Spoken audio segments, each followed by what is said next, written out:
যে মুসলমান বিশ্বাস করে নবীর ঘরে জন্ম হলে পাপের সাজা আল্লাহর কাছে ভোগ করতেই হবে, নবীর ঘরে জন্ম হলে নিজে পাপের পথ পরিহার না করলে আল্লাহর কাছে নাজাত পাওয়া যাবে না। এই ইসলাম ধর্ম সন্ত্রাসী না যে খ্রিস্টানেরা বিশ্বাস করে জন্মের আগেই আমার সকল অপরাধ মাফ হয়ে গেছে, সেই খ্রিস্টানেরা সন্ত্রাসী। সুতরাং ইসলাম ধর্মের মূল ভিত্তির সাথে সন্ত্রাসের কোনো সম্পর্ক নাই। সন্ত্রাসের ভিত্তিতে খ্রিস্ট ধর্ম প্রতিষ্ঠিত হয়েছে। কোথায় কথা অনেক দূরে চলে গেলাম, করব কি? এবার মূল আলোচনার দিকে যাই।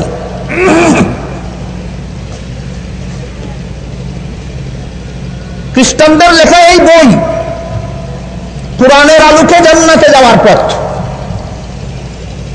এই বইয়ে ঈসা আলাইহিস সালাম সম্পর্কে আল্লাহ কোরআনে যত আয়াত নাযিল করেছেন, ঈসা আলাইহিস সালামের মা মরিয়ম সম্পর্কে আল্লাহ যত আয়াত নাযিল করেছেন, সবগুলি অপব্যাখ্যা করে বইয়ে প্রমাণ করেছে ঈসা আলাইহিস সালাম সকল নবীর চেয়ে শ্রেষ্ঠ নবী।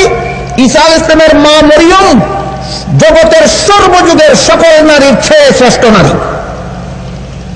দলিল ওয়াসতাফাকি আলা নিসাইল আলামিন। অথচ এই আয়াতের তাফসীরে লেখা আছে হযরত ঈসা আলাইহিস সালামের মা মরিয়মকে আল্লাহ পাক রব্বুল আলামিন তার যুগের সকল নারীদের উপর আলাদা মর্যাদা দান করেছিলেন। আর মুহাম্মদুর রাসূলুল্লাহ সাল্লাল্লাহু আলাইহি ওয়াসাল্লামের দিনদের সম্পর্কে আল্লাহ বলেন লাস্তুন্না কাহাদিম মিনান নিসা। জগতের কোন যুগের কোন নারী, হে মুহাম্মদুর রাসূলুল্লাহর বিবিগণ, আপনাদের সমমর্যাদা সম্পন্ন নন। সর্বযুগের সকল নারীর ঊর্ধ্বে আল্লাহ মুহাম্মদুর রাসূলুল্লাহর বিবিগণকে আলাদা মর্যাদা দান করেছেন। এতক্ষণের আলোচনার দ্বারা আমরা কি বুঝতে পারলাম? আমাদের নবীর বিবিগণ কোন যুগের সকল নারীর চেয়ে শ্রেষ্ঠ মর্যাদার অধিকারী? সর্বযুগের সকল নারীর চেয়ে মুহাম্মদুর রাসূলুল্লাহ সাল্লাল্লাহু আলাইহি ওয়াসাল্লামের বিবিগণ সর্বশ্রেষ্ঠ মর্যাদার অধিকারী। তারপরে বলেন ইনিত্তাকাইতুন্না ফালা তাখদুনা বিল কাউলি ফায়াতমাল্লাযী ফী কলবিহি মারাদুন ওয়া কুলনা কাওলাম মারুফা। হে নবীর বিবিগণ, আল্লাহর দেওয়া এই মর্যাদা স্থাপিত। বর্তমান দুনিয়ার খ্রিস্টানেরা বিশ্ব সন্ত্রাসী কেন? এদের ধর্মের ফাউন্ডেশন এই কথার উপর। হে নবীর বিবিরা, হে মুহাম্মদুর রাসূলুল্লাহ সাল্লাল্লাহু আলাইহি ওয়াসাল্লামের স্ত্রীগণ, হে সমস্ত মুমিন মুসলমানের মাগণ, আল্লাহর শাস্তির ভয় যদি তোমাদের অন্তরে থাকে, তাহলে আল্লাহ প্রদত্ত মর্যাদা তোমাদের নিজেদের আমলের দ্বারা, নিজেদের কার্যকলাপের দ্বারা রক্ষা করতে হবে। মর্যাদা রক্ষার একটা পদ্ধতির বিবরণ দিয়ে আল্লাহ বলেন ফালা তাখদানা বিল কাউলি ফায়াতমাল্লাযী ফী কলবিহি মারাদুন ওয়া কুলনা কাওলাম মারুফা। আল্লাহ তোমাদেরকে আলাদা যে মর্যাদা দিয়েছেন, সেই মর্যাদা রক্ষা করার একটা পদ্ধতি হলো ভিন্ন পুরুষের সাথে মধুর সুরে কথা বলতে পারবেন। এখানের কথাটা পরিষ্কার বোঝার জন্য ভিন্ন পুরুষ বলতে কি বোঝায় তা আগেই পরিষ্কার বুঝে নিতে হবে। যে পুরুষের সাথে যে নারীর শরীয়তের বিধান মতো বিয়া হতে পারে, এই পুরুষটা এই নারীর জন্য ভিন্ন পুরুষ, পর পুরুষ, বেগানা পুরুষ। এই ধর্মাবলম্বীরা কোন রকমের অপরাধ করতে চিন্তা ভাবনা করবে? সুতরাং খ্রিস্টানেরা হইল জাতিগত পর নারী, বেগানা নারী। কোন শব্দ দিয়ে কইলে আপনারা সহজে বুঝেন? ভিন্ন নারী, পর নারী, বেগানা নারী, কোনটা করলে সহজে বুঝেন? পর নারী। এবার বলুন, চাচাতো ভাইয়ের জন্য চাচাতো বোনকে বিয়া করা শরীয়ত মতে ঠিক আছে কিনা? ঠিক আছে? তাহলে চাচাতো ভাই চাচাতো বোন দুজন পরস্পরে আপন নারী আপন পুরুষ, না ফর নারী ফর পুরুষ? ফর নারী ফর পুরুষ। খালাতো ভাই খালাতো বোন বিয়ে হতে পারে কিনা? তাহলে তারা দুজন পরস্পরে আপন নারী আপন পুরুষ, না পর নারী পর পুরুষ? মামাতো ভাই ফুফাতো বোন ফুফাতো ভাই মামাতো বোন পরস্পরে আপন নারী পুরুষ, না পর নারী পর পুরুষ? এবার বলুন, বড় ভাই মারা গেলে দেবর ভাবিকে বিয়ে করতে পারে কিনা? বড় বোন মারা গেলে দুলাভাই শালিকে বিয়ে করতে পারে কিনা? তাইলে দেবর ভাবি সম্পর্ক কি? শালি দুলাভাই পর নারী পর পুরুষ? আল্লাহ বলেন পর পুরুষের সাথে মধুর সুরে কথা বলতে পারো না। মুসলমানের নবী মুহাম্মদুর রাসূলুল্লাহ সাল্লাল্লাহু আলাইহি ওয়াসাল্লাম উম্মতকে নয়, নিজের কলিজার টুকরা ভাত আল্লাহর ভয়াবহ শাস্তি থেকে যদি রেহাই পেতে চাও, তাহলে হে নবীর বিবিগণ আর সমস্ত মুসলমানের নারীগণ, আগেই বলেছি ডাইরেক্ট সম্বোধন করা হয়েছে নবীর বিবিগণকে, আর ইনডাইরেক্ট সম্বোধন করা হয়েছে সমস্ত মুসলমানের নারীগণকে। সুতরাং তর্জমা হবে এভাবে, হে নবীর বিবিগণ আর মুসলমানের নারীগণ, তোমরা যদি আল্লাহ প্রদত্ত আলাদা মর্যাদা সংরক্ষণ করতে চাও এবং আল্লাহর ভয়াবহ শাস্তি থেকে যদি রেহাই পেতে চাও, তাহলে পর পুরুষের সাথে মধুর সুরে কথা বলতে পারো না। মুসলমানের নারীরা পর পুরুষের সাথে কি সুরে কথা বলতে পারে না? মধুর সুরে। যদি কথা বলার দরকার পড়ে আল্লাহ বলেন বলতে পারো, মধুর সুরে নয়, কর্কশ সুরে। যদি কোনো পরনারীর দরকার পড়ে পরপুরুষের সাথে কথা বলার, যদি কোনো পরপুরুষের দরকার পড়ে পরনারীর সাথে কথা বলার,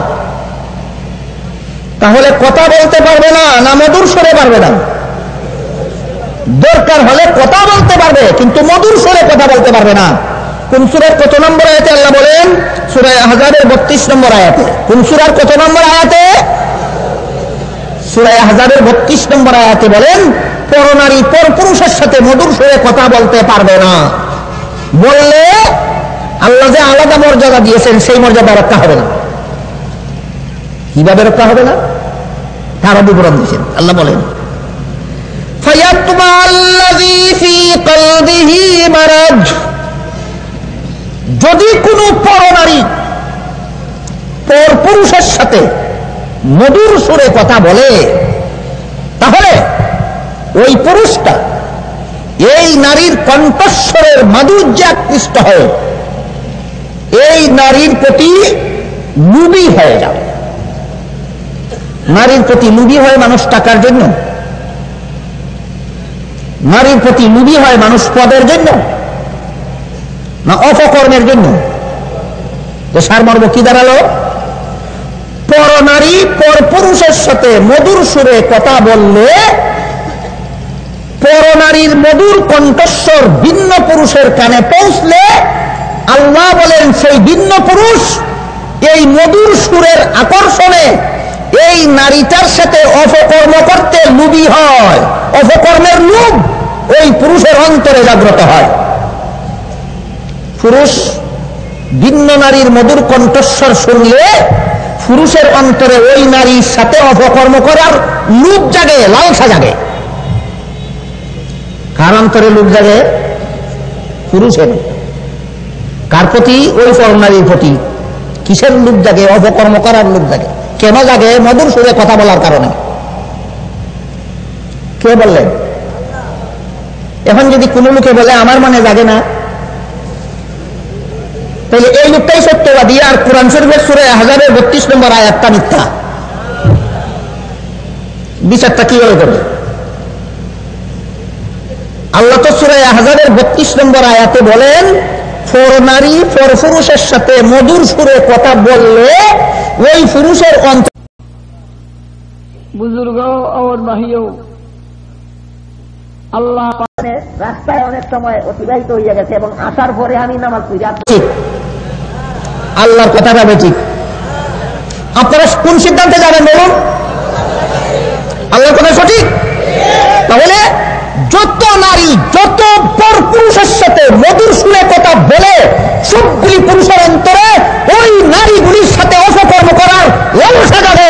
এই যে আল্লাহ কোরআনে বলেছেন পরম সত্য, পরম সত্য। যারা বলে আমাদের অন্তরে লোক যাবে না, এরা মিথ্যুক। যারা বলে আমাদের অন্তরে লোক যাবে না, এরা মিথ্যুক। আর না হয় আল্লাহ মিথ্যুক।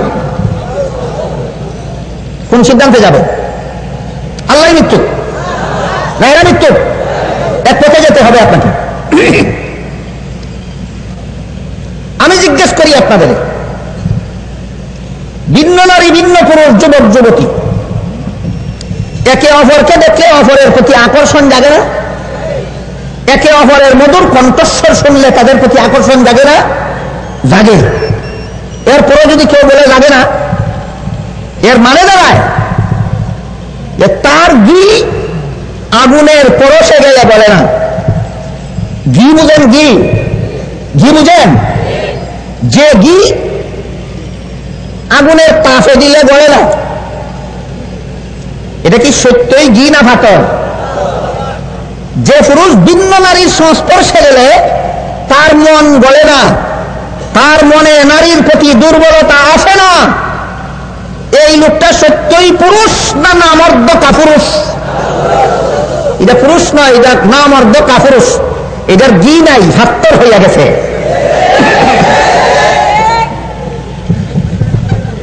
আর যদি বলো আমার ঘি ফাত্তর হয়ে, আমার ঘি ঘি হয়েছে, আগুনের কাছে গেলে অবশ্যই বলবে। এবার বলুন, আপনার বিবির মধুর কণ্ঠস্বর শুনে পুরুষ ফলের মনে আকর্ষণ জাগলো আপনার বিবির সাথে অপকর্ম করতে, এটা আপনার বিবির জন্য সম্মানজনক। এর প্রথম নবী আদম প্রথম নম্বরের পাপিষ্ঠ। কোন বইয়ে? কোরআনের আলোকে জান্নাতে যাওয়ার পথটি। এজন্য আল্লাহকে উপভোগ করার লোভ লালসা করবে। এতটুকু অপমান কোন মুসলমানের নারীর জন্য আল্লাহ বরদাস্ত করেন না। সুতরাং মুসলমানের নারীর মান মর্যাদা রক্ষা করার যে ব্যবস্থা আল্লাহ কোরআনে দিয়েছেন, এর চেয়ে ভালো হবে দূরের কথা, এর সমমানের ব্যবস্থা একমাত্র কোরআন ছাড়া দুনিয়ার আর কোথাও নাই। সুতরাং নারীর যথার্থ মর্যাদা দেয় একমাত্র কোরআন। মুসলমানের নারীর একমাত্র যথার্থ মর্যাদা দেয় একমাত্র কোরআন। তাহলে ভিন্ন নারীর যদি কোনো দরকার হয় ভিন্ন পুরুষের সাথে কথা বলার, আল্লাহ বলছেন মধুর সুরে বলবে না। কোন সুরে বলবে? কর্কশ স্বরে বলবে। এমন আওয়াজে কথা বলবে যে আওয়াজে কোনো আকর্ষণ নাই, যে আওয়াজে মধুরতা নাই। তাহলে তোমার সাথে অপকর্ম করার লোভ লালসা করবে না, তোমার মর্যাদার হানি হবে না, তোমার মর্যাদা সংরক্ষিত থাকবে। আমার কথা বুঝে থাকলে এবার বলুন, মরিয়মকে বলেছেন ওয়াসতাফাকি আলা নিসাইল আলামিন। গান শোনাবে না, নাচ শোনাবে? নাচ শোনাবে না, কোরআন তেলাওয়াত শোনাবে? মধুর সুর শোনাবে না বলছেন। কথার মাধ্যমে হোক, গানের মাধ্যমে হোক, নাচের মাধ্যমে হোক, কোরআন তেলাওয়াতের মাধ্যমে হোক, মুসলমানের নারীর মধুর কণ্ঠস্বর কোন ভিন্ন পুরুষকে শুনতে দিতে পারে না, যে নারী আল্লাহ প্রদত্ত মর্যাদাকে রক্ষা করতে চায়। এই জন্যই মুসলমানের নারীদের জন্য মুয়াজ্জিন হওয়ার ব্যবস্থা নেই। না চট্টগ্রামে আছে, হাটাজারিতে আছে। মুসলমানের নারীদের জন্য মসজিদের ইমাম হওয়ার ব্যবস্থা নাই। নাকি হাটাজারিতে আছে? কোন মসজিদের ইমাম কোন নারী নাই। মুয়াজ্জিন হওয়ার ব্যবস্থা নাই, ইমাম হওয়ার ব্যবস্থা নেই। কারণ মুয়াজ্জিন আজান দিবে কর্কশ স্বরে না মধুর সুরে? ইমাম মসজিদের মেহরাবে দাঁড়িয়ে মুসল্লিদের নামাজ পড়াবে, কোরআন তেলাওয়াত করবে কর্কশ্বরে না মধুর সুরে? এবার বলুন, একটা মসজিদের ইমাম যদি আমার বোনকে বানানো হয়, আপনার বোনকে বানানো হয়, তখন এটাকে মসজিদের ইমাম বলতে হবে না ইমামনি বলতে হবে? ইমামনি। ইমামনি যখন মেহরাবে দাঁড়িয়ে